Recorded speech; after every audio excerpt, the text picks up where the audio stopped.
Ama mesira di ma iga Dauda Kinda bisi. Awo ya fa jogo min Dauda Kinda ale dongo be mi lakana ko la ani aminao wala ambe kuma ni lakana ko kun kan ko be ambe wele bla ale ma yasa ka haklinata Dauda ini sogoma Bala soni ana be nyogala ani Dauda be kla ka nyogona sura ka so ege mina munu sura la ka kun kan pumba chara ko ka muko do ko mina mini anya sura ni etanto ko mina korobawdo abiseka ke mina kurate glamblen kwe nga comme munu dongo ba kola olu na nyefanya na ni mina koro na nafaka bonkele bangunga no ya so mina koro nafaka bo obi ni mina koro te nafanya ana akibare ado amana ke chugo jamana ko ni hake do soro la wajibi de do jamana bitaka ta mina osan wala sa jatke wale ka seka kele anye bina ni ma jamana nyamo ka wulika jo oye Dauda Kinda alika labo sabatira Isaka babedala Dauda Kinda ini sogoma Isaka ba ni sogoma somo Dauda Kinda anye afoka cha era ka puma okono ka foko jamana mago babe mina ko ye sanfe mina oye ni munu sorola ni ye ni udira fanga mago ma armée de l'air mago ma kunu olube wasa doni ngewa Allo Isaka ba mi ga kuma from ko so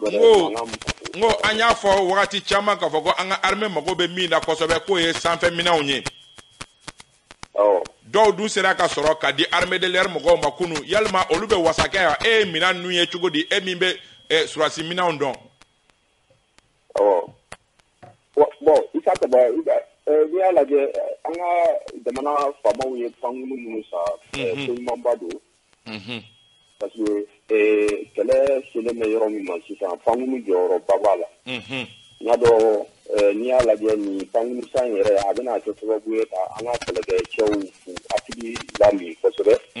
parce que ni ame go kelege debe kelege ni pangani difu difu la fiale ça veut dire ba don fin do consommer yiri de ba ni la ko donc o mana bo no jama yere no malion be ya yo so la don avec des tout ni be kan jamana kele fero maga ke so da bamaga ki kele chogomina e bi ala je anga pangunu nuna atama yo helicopter eni nune bon vraiment kabuna na do barala ko so da don ni meke sababu ka diversifier parce que plus hélico nune pensant plus ou de corps de plus de temps plus ou solliciter le plus avec nous ou pas maintenant si erreur de sensible que la procédure bon ni meke sababu fene sabana na ta sega ni alfomu ma tamaga ci pour pouvoir le terroriste ni mara sababu a olu dissuasion chama bla olu ga niveau la mumba to tama de doa procédure ayo dara mo ko chama e jalaki bin ko anga mina o manana kuma kibu ye bololo sanfe do were ko kambe ta mina on télécharger koko obla hakina ejumanye oko kan kasoge bibina anga mina on kwani chama be munu be ye réseaux sociaux sanfe o e wale anyuma e wote wale anyuma yin bon isa ta wale anyuma ndo parce que ni a joto mine bien maramaten dugu fɛn be Isaka ba bɛɛ bɛ se ka bila bɔlɔlɔ kan ni y'a lajɛ parade militaire bɛ kɛ diɲɛ jamanaba ninnu bɛɛ la kan sa Chine Amérique ani Russie bɛɛ b'i ka marifa jugu bila o marifa jugu bilali ni jugu y'a ye a ja bɛ siran ko caman b'a kɔnɔ o bɛ bɔ a kɔnɔ mais a bila cogo de b'a la a bɛ fɔ min ma ko communication institutionnelle surtout armée ta fan fɛ a man kɛ ka kɛ baya de a man kɛ ka kɛ vidéo mani ko de ka vidéo mani bila u ka taa gɛrɛ an ka fangunu ninnu na parce que fangunu ninnu ye jamana ɲumayɔrɔ ye bɛɛ yɛrɛ man kan ka gɛrɛ a la filime cogo dɔw bɛ yen nɔ olu man kan ka kɛ kɛcogo dɔw bɛ yen olu ka kan ka kɛ donc kɛcogo ka kan ka y'a la k'a bɔ vidéo mani kunda maa minnu tɛ se hali communication institutionnelle yɛrɛ la maa minnu yɛrɛ ka journalistiya yɛrɛ sika b'a la k'olu ta ka taa fangunu yira u la fangunu yira ko pour que ko fila don bamagasiw k'a ye olu dusukun ka misirisi ka siran filanan jama k'a ye minnu b'u ka taxi ni impôt don a la olu k'a ye olu nimisi ka fisa pour que kuma ɲɛnama ka f'u ye u hakili ka sigi mais ni si ma kɛ vidéo mani ninnu ka vidéo yira taw la i bɛ taa sɔrɔ vidéo yira bon kuma structurelen tɛ ka ɲa donc o ye tɔ ka jɛ ye kosɛbɛ ayiwa an y'a ye k'a fɔ tubabulaka dɔ bɛ yen o ye tweet dɔ bila k'a yɛrɛ k'a fɔ ko an ka armement ninnu kɛrɛnkɛrɛnnenya pankuru ninnu ye pankuru kɔrɔw ye e hakilina ye jumɛn ye o kan Pangurun kɔrɔ. Ni ala pangurun ninnu lajɛ tiɲɛ yɛrɛ la pangurun ninnu tɛ pangurun génération ye parce que hali n'an ye minnu yira fo ninnu i bɛ taa sɔrɔ pangurun a bɛ fɔ min ma ko avion à réaction première génération de don 1960 ka na fo 74 la de u baara ninnu kɛra kosɛbɛ mais bɛɛ jɔyɔrɔ y'i jɔyɔrɔ ye quoi Isa Kaba an tɛ se k'a fɔ k'an bɛ pangurun san minnu yɛrɛ prix bɛ taa fɔ miliyari 70 miliyari 80 na a maintenance fanga ka gɛlɛn n'a fɔra ko aussi fɛnɛ a opérationnalisation sur le terrain ça demande beaucoup de choses hali courant yɛrɛ ɲɛnama t'anw fɛ yan kuma tɛ ka se k'a fɔ k'i b'a pangurun ninnu centrale unité a n'a unité d'opération sigi donc o ye sɔn k'a jɛ i ye fɛn min san fɛn min bɛ se ka baara k'i bolo n'i kɛra Ferrari san ka taa n'o ye burusi kɔnɔ i b'a dɔn a tɛ se ka boli a wari ka ca mais a tɛ se ka boli donc an bɛ se ka min fɔ faamaw ka idée ɲuman ye pangurun minnu don super Tucano an y'olu san super Tucano ye fɛn ye a wari man ca mais a nafa ka bon a bɛ se ka baara kɛ an ka jamanaw kɔnɔ ale ni nin fɛnɛ ni Algérie ni ɲɔgɔn kɛmɛ ni yiri ka san yiri y'a caman san donc fɛn minnu don a bɛ Nigéria fɛnɛ bolo fɛn minnu don fɛn ɲɛnamaw don donc k'a fɔ k'an bɛ taa fɛn baw san nafa f'olu la an k'an contenter ni ninnu ye an fanga bɛ ninnu de sɔrɔ. Ayiwa Dawuda an bɛ i fo i ka nin hakilisigi kuma ninnu na ka di anw ni an lamɛnbagaw ma. Ne b'i fo kosɛbɛ Isa Kaba ni ce. Merci beaucoup Fanta Tomota nin tun ye Dawuda Kinda ye a ko ko avion de dernière génération min n'u bɛ a kuma la ko hali n'i y'olu bila anw fɛ yen bi bi in na o baaraw ka gɛlɛn an ka yɔrɔ n'a cogoya fɛ donc an bɛ se ka baara kɛ ni minnu ye an b'olu de san. Siga foyi t'a la Isa Kaba fɛn minnu bɛ an nafa n'u b'an mago ɲɛ an bɛ baara kɛ ni olu de ye a bɛ fɔ ten tɔ ko ni man di mɔgɔ ye a tɛ se ka ɲuman f'i kɔ Isa Kaba ayi o fana b'a la ni fɛn min kɔni bɛ mɔgɔ mago ɲɛ moi je pense que o ka fɔ o cogo la o ka fisa ni lagosi kumaw ye ka Dawuda Kinda fo ni wagati kofɔlen na fɛn min bɛ tali kɛ 8h la ale ye sanga 39 sɔrɔ an bɛna walawalali kɛnɛ dayɛlɛ an kanubagaw ye.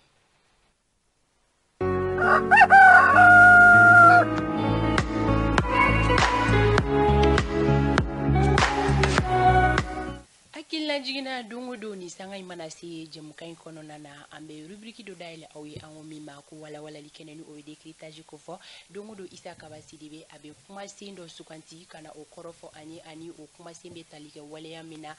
an ka jamana kɔnɔna la Isa Kaba bisimila walawalali kan. Saha Fanta Tomota ka foli kura ka ɲɛsin an lamɛnbaga n'an filɛbaga bɛɛ lajɛlen ma ka a fɔ ko nin y'an nalen ye min an yɛrɛ dɔnko ye min ye nin y'an nalen o kɛnɛ kan. O tuma la i bisimila i dɔnko kɛnɛ kan i komi i yɛrɛ fana i dɔnko ka ca i yɛlɛma bolo fɛnɛ ka ca. Isa Kaba sɔgɔmada in na an ka sugantili sera kumasen min ma o de bɛ tali kɛ échantillon na échantillon kɔrɔ. Échantillon bɛ tali kɛ minɛn kunkurunin kan n'i y'a ta minɛn kunda minɛn kunkurunin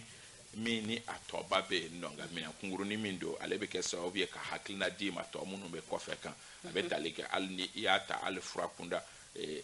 ka fura kun fɔlɔ dɔw bɔ ko o yira fɔlɔ minnu ni olu b'a yira k'a fɔ ko a tɔ bɛ yen nka a tɔ bɛ yen nɔ nka ni min yiralen filɛ i la nin ye tantɔ nin ye a tɔ ninnu olu ɲɛbila baara ye tuma caman ni o suguya bɛ yen i bɛ taa sɔrɔ min ye ala ɲumanbaw ye garanti tɛ se ka d'i ma k'a fɔ ko minnu bɛ kɔfɛ k'a fɔ ko olu bɛɛ lajɛlen bɛ i b'a fɔ ko min bɛ ka yirila mais min kɔni bɛ yirila n'o ye échantillon ye o ye ala ɲumanbaw ye mais a kun ye min ye échantillonnage kun ye min ye hakilina dɔ ka sɔrɔ minɛn kan minɛn min ni a kun kan kuma bɛ sen na échantillonnage bɛ kɛ k'a yira k'a fɔ nin min filɛ nin ye nin ye a baara ɲɛbila baara ye nin y'a kunkurunin ye i n'a fɔ a caman min bɛ yen a tɛ se ka na ka taa ka bila kɛnɛ kan an bɛ nin damadɔninw yira aw la aw k'a dɔn k'a fɔ ko nin ɲɔgɔnna camanba de bɛ anw bolo a bɛ fɔ o ma ko échantillon k'a yira k'a fɔ o kɔni i bɛ taa sɔrɔ en général o dilannen don ka ɲɛ k'o makama ka ɲɛ ka tɛmɛ tɔw bɛɛ lajɛlen ka kuma dɔ la mais ale kun ye a ka dɔn k'a fɔ ko nin min filɛ nin ye ale ɲɔgɔnna camanba b'an bolo a bɛ fɔ o ma ko échantillon. Kun jumɛn na an ye échantillon suganti sɔgɔmada in na Isa Kaba mun de kɛra? Min kɛra c'est que o kuma tɛmɛna mɔgɔ caman tulo kan mais a bɛ tali kɛ pankuru ninnu kunkan kuma la kumaw kɔnɔ min ye minisiri min n'o ɲɛsinnen bɛ an ka kɛlɛcɛw olu ka lahalaya ma kunun a ka discours kɔnɔ ne ye nin kuma tɔmɔ yen nɔ a ko minɛn minnu ni olu yiralen filɛ nin ye jama la nin ye ni o bɛ tali kɛ soko ye ani fɛngɛ ninnu kan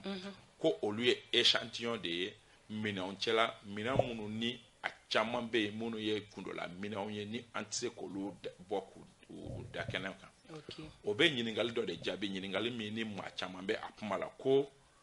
munna Mali armée mana minɛn san wagati laban na kuma o kuma ko a bɛ a kɛ jagofɛn ye k'u dan kɛnɛmaya k'u yira bɛɛ lajɛlen na o bɛ o ɲininkali jaabi o b'a yira k'a fɔ ministre ka kuma la minnu bɛ se ka yira olu de yiralen filɛ minnu tɛ se ka yira ni olu ye gundolakow ye ni olu ye fɛn wɛrɛw ye kumaw kɔnɔ i y'a ye k'a fɔ kabi kunu fɔ sisan bɛɛ bɛ avion ko kuma de la mais min ye aéroport ɲɛmaaba togo la o ka kumaw kɔnɔ o da sera radar ko kuma dɔw ma olu bɛɛ lajɛlen ye gundolafɛnw ye gundolafɛn minnu ni ministre ka kuma kɔnɔ a bɛɛ ma bɔ ka da kɛnɛ kan kana ɲina mɔgɔ dɔw bɛ k'a fɔ ko avion minnu ni an kelen filɛ nin ye k'o sanni ye ko Yougoslavie ou bien yɔrɔ wɛrɛ fɛnw don nka ministre ka kuma kɔnɔ source officielle c'est que a sɔrɔla ani Russie la ka baara kɛ ɲɔgɔnya de kɔnɔ a ko nin ye échantillon de nin ye kungurunin de ye kungurunin min ni jamana ɲɛmɔgɔw yɛrɛ y'o sigi k'a jateminɛ baara ninnu bɛ cogo min fɛnkɛ tɛ jɔn bilali fɛ yen nɔ hɔrɔnya tɛ jɔn bilali fɛ yen nɔ nka fadenya bɛ yen nɔ jamanadenw ka nafolo u yɛrɛ kunna nafolo o mana ta ka don fɛn o fɛn na k'o ta k'o kɛ gundo ye i b'a fɔ jakuma bɔ k'o dogo kuma dɔ la a nafa ka dɔgɔ a ka kan dɔw bɛ yen nɔ k'o ta k'o yira jamanadenw na u k'a dɔn k'a fɔ aw bɛ nafolo min di a bɛ ka don nin de la filanan a bɛ kɛ sababu ye fana ni diɲɛmaa minnu ni olu b'a la k'a fɔ ko an ka jamana ɲɛmɔgɔw tɛ papaka la k'u bɛ k'u sinsin fanga de nɔfɛ olu k'a dɔn u tɛ papaka la nka u sera ka pankuru sɔrɔ pankuru minnu ni a ma taa yira Irisi la dɛ k'a sɔrɔ kɛ tɛmɛnenw na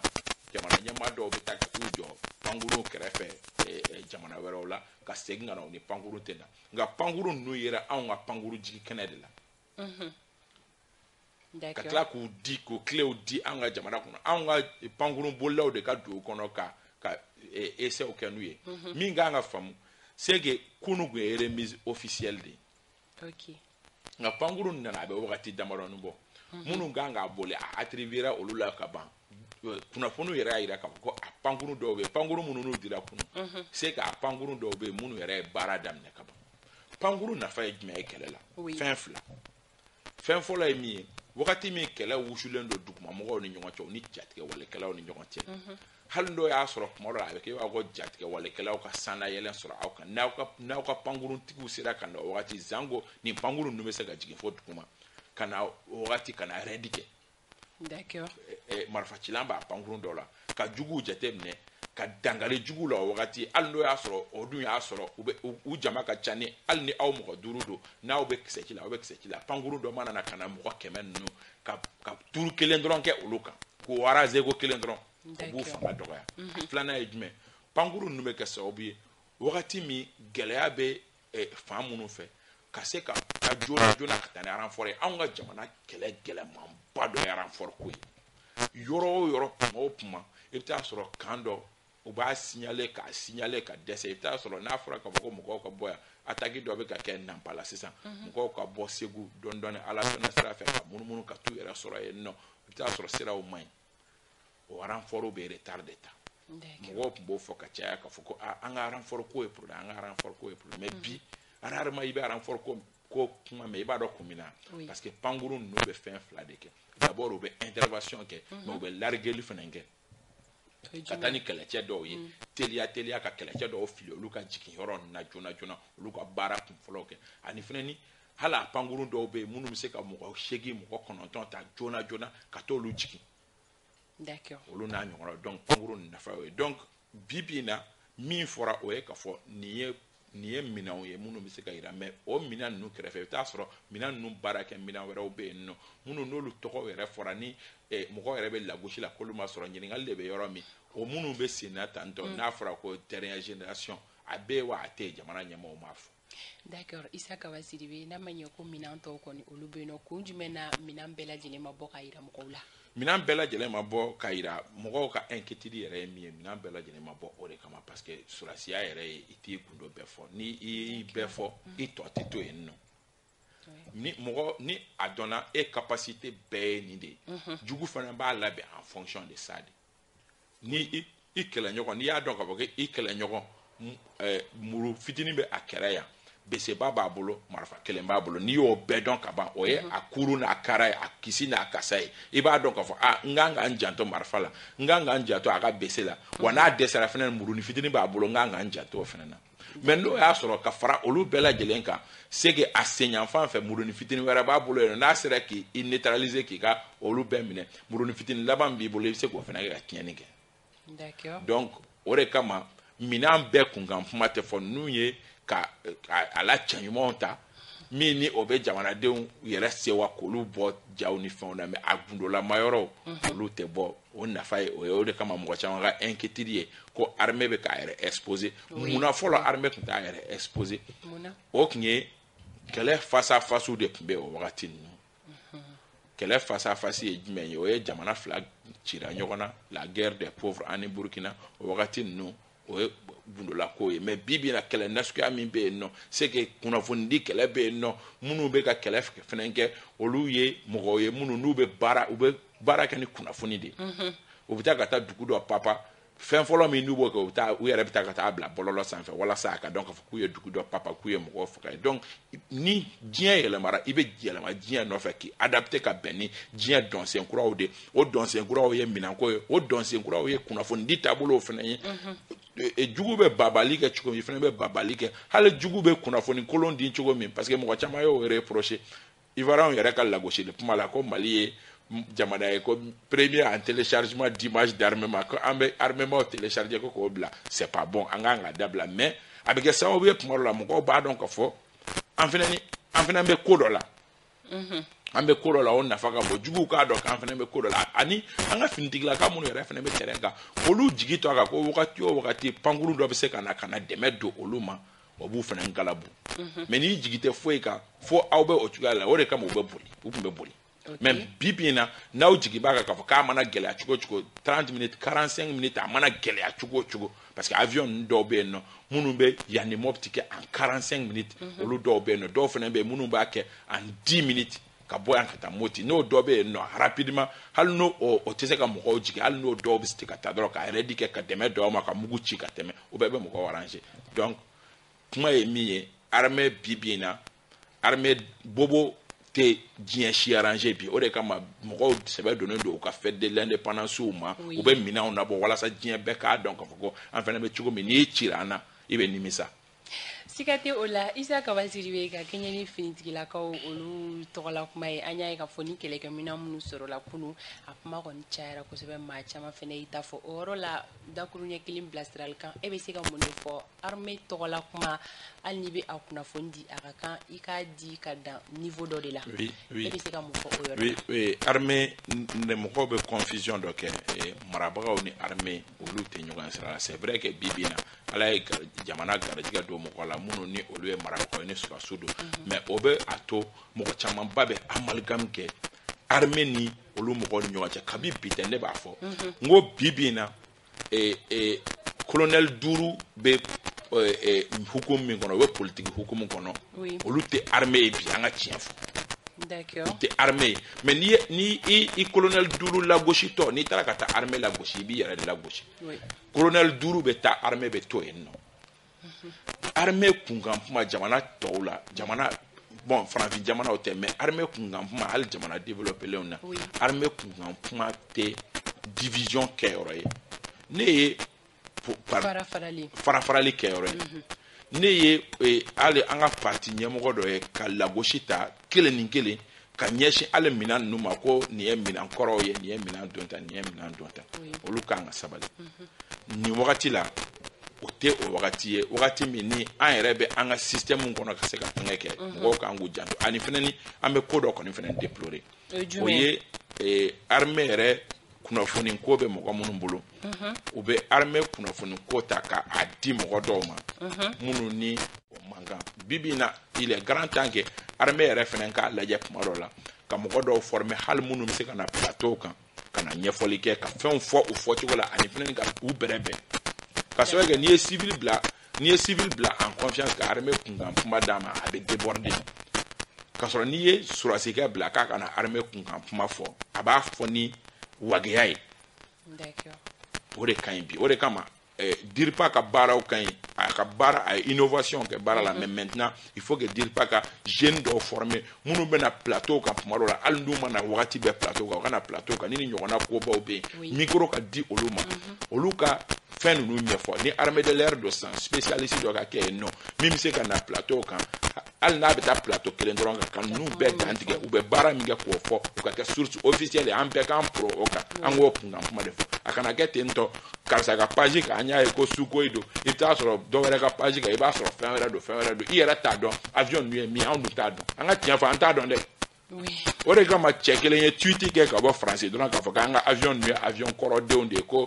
depuis 1960 ko avion dɔw mɔgɔw y'o relé ka tiɲɛ di o ma mais n'o y'a sɔrɔ armée ka spécialiste dɔ tun y'a fɔ k'a fɔ ko nin armement ninnu 1960 taw don mais a bɛ anw nafa nin de kama parce que bibi in na ni avion ɲɔgɔnna nin bɛ nin kɛ nin bɛ nin kɛ an kun b'o minɛ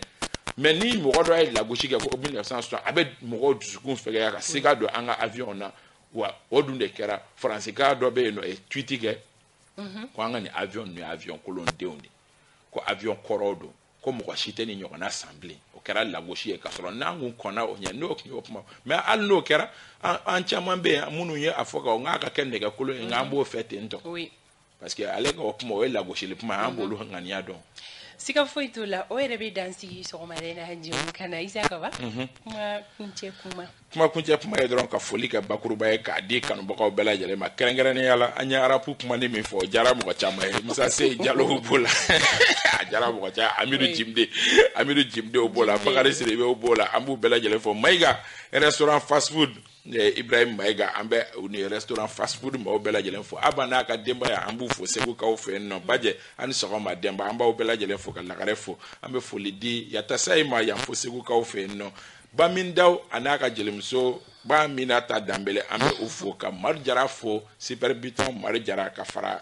ORTM Madu Jara ka Segu an b'u bɛɛ lajɛlen fɔ ka foli ba di kanubagaw ma Acɛli fana bɛ Segukaw fɛ an b'a fɔ ka Buya Keyita fɔ ka foli di kanubaga kelen-kelenna bɛɛ lajɛlen ma Fuseni Tarawele Berté Santerre an bɛ foli ba d'a ma Fanta Tomota ka Moribo Maw Makalu an kɔrɔkɛ an bɛ a fɔ an ka foli bɛ a ye ni wagati kofɔlen na a yɛrɛ laseli caman kɛ jɛmukan in kɔnɔna la